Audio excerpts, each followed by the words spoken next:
it's Monday. It's Monday. I mean, I'm assuming it's going out today, right? It's Monday. It is Monday. Is it Monday? It's Monday.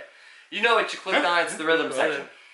Yeah, the rhythm section. Blake Lively, Sterling K. Brown, Jude Law, which I didn't actually realize he was in this movie. I don't remember seeing him in the trailer, at all. I was like, I don't remember seeing him in the trailer.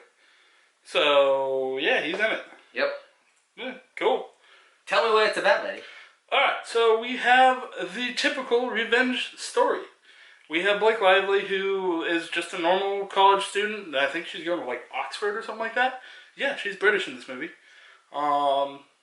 And she was, I guess, going to go on vacation or something like that with her family. She decided she wasn't up to it. And sure enough, her family dies on the plane ride to that vacation.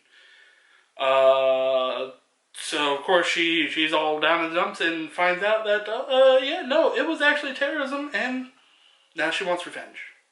So she seeks out how to take vengeance. Yep. That's it. There it is. Nice and simple, which I like. I like a simple story. But not only is it a revenge story, it's almost a spy story, too. Yeah, it's actually quite unique. Because she goes and finds a guy that's related, blah, blah, blah. And now she's a part of this elite club of killers. So yeah. Think John Wick meets I don't know how to really frame this movie. It's like The Punisher meets John Wick. Because John Wick's take John Wick's background of murderers and people, but with the revenge of Punisher. No, I wouldn't give it John Wick. I'd just say straight up Punisher. Okay. It's just a Punisher movie. I mean, we've gotten a couple of them over the years. We got what was the last one? Peppermint. That was the last one, which was pretty cool. This one definitely a more spy tone than typical than the Peppermint with I'm just gonna murder everything. Yeah. This one actually was really takes its time. Yeah, it's a slow paced movie, but it's well thought out. Yeah. And how it's gonna deal with certain things, because I mean, when she starts this, she is not like some CIA spy, psycho killer. No, she's anything like that. She's just a normal person. Yeah. And she learns how to become this more psycho killer. Yeah, I wouldn't even say psycho killer, just more professional type of killer. There it is. And it's actually it's a really simple but well written story. Honestly, I could follow it just fine. It was nice and easy. I really enjoyed it. Yeah, I mean, story was great. I liked it. I liked it enough for what I was expecting it to be. Yeah. We walked in not expecting much. We had a little more higher hope with it being a rated R movie, which was always nice for the action movie.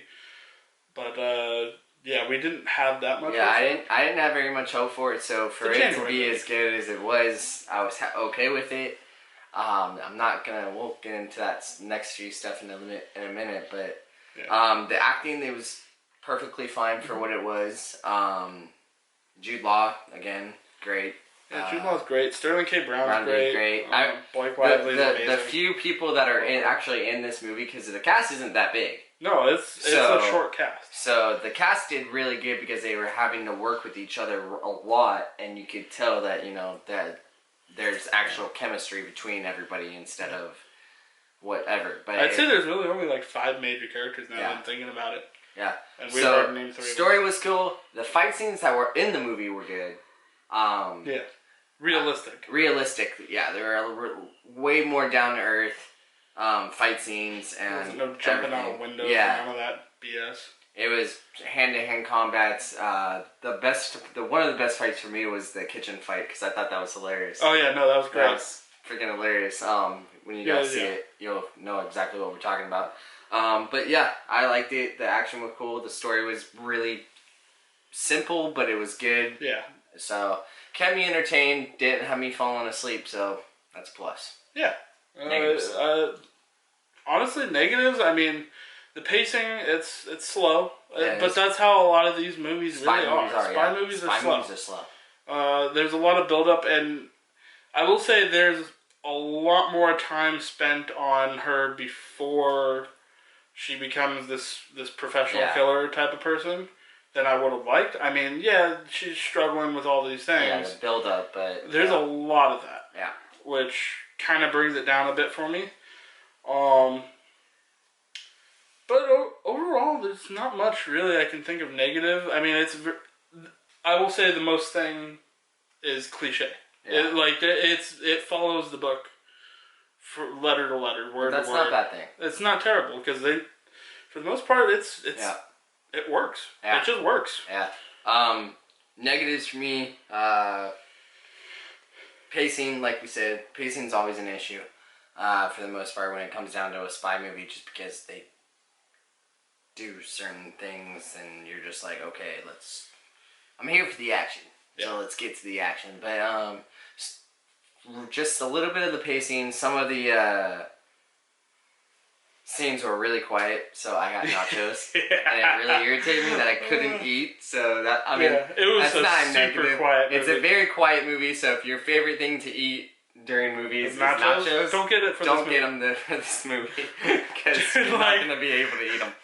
Like, you would go for a nacho, and kind of, stare at the chip for a little bit, and, should I do it? Screw it. Dip it in the cheese, get your jalapeno, and then take a bite, and it's like, and you're just like, God damn it. So,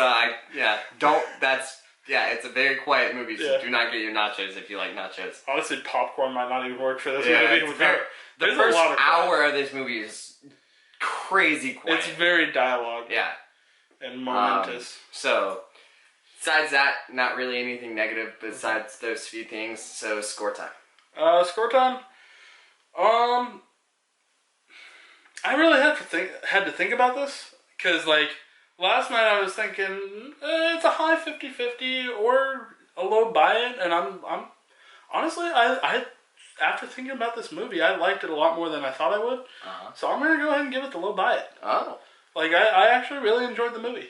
I'm going to stick with the 50-50. Yeah. I liked it, but not all spy movies are for me. Yeah. I'm not one to sit still for a long time if there's only talking going on. Yeah. Personally, one of my favorite gangster movies, Godfather, it's very hard for me to sit through that movie because it's almost all dialogue, but I give it the respect it deserves because it's the Godfather. Freaking Godfather. But that's besides the point. But this one, very heavy dialogue, and I think it may hit with people, and some people may like it, some people might not. So I'm going to go with a 50-50. Yeah. Alright guys, go into the comments below. Did you guys see it? Did you like it? Did you hate it? What, have you skipped it this weekend? Did you go see what came out this Hansel and Gretel? Gretel and Hansel. Sorry, Gretel and Hansel. Right, I'm sorry. It's just, we grew up with Hansel and Gretel. Yeah. Now they're going Gretel and Hansel. Whatever, same thing. Or did you see that? Let us know in the comments below. Besides that, hit that like button. It looks like this. It's very nice and helps us know that you like what we're doing here in the studio. And if you're new here and this is your first time visiting, I mean, I hope we're their favorite. That'd be great. At one point, that'd be great. But hit that subscribe button, turn on the notification bell. It'll get you our videos just like that. It's very sweet and very simple. And you don't want to get lost in the feed of all your channels you watch on YouTube. When I snapped, I actually popped my knuckle. Alright guys, we're out of here. We love you. We'll see you on the next one. We're out of here. Bye.